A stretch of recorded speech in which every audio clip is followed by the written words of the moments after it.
Hello guys, আসসালামু আলাইকুম। নূপুর cooking হাউজে আপনাদের সবাইকে জানাচ্ছি স্বাগতম।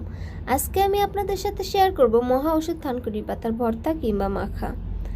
তো এখানে আমি প্রথমে বড় সাইজের একটি পেঁয়াজ কুচি করে নিয়েছি। তার সাথে আমি অ্যাড করে দিচ্ছি 2টা কাঁচামরিচ কুচি। আমি কাঁচামরিচ দিয়ে খেতে পছন্দ করি, তাই আমি কাঁচামরিচ দিয়ে নিচ্ছি।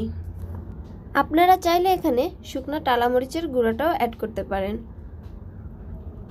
এখানে আমি অ্যাড করে দেব সামান্য পরিমাণে লবণ।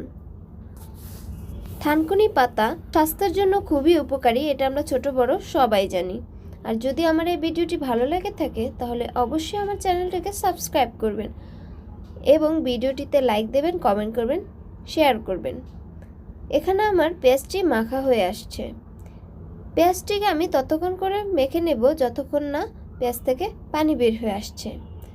এই যে এখন আমি এর সাথে অ্যাড করে দেব আগে থেকে ধুয়ে পরিষ্কার করে রাখা থানকুনি পাতার কুচি। এখানে আমি পাতাটাকে মিহি করে কুচি করে নিয়েছি। আপনারা যদি এই কাঁচা পাতা খেতে না চান তাহলে পাতাটিকে রান্না কিংবা ভাজি করেও খেতে পারেন। পাতাটি আমাদের স্বাস্থ্যের জন্য খুবই উপকারী। রেসিপিটি খুবই সহজ, আপনারা বাসায় একবার হলেও ট্রাই করবেন।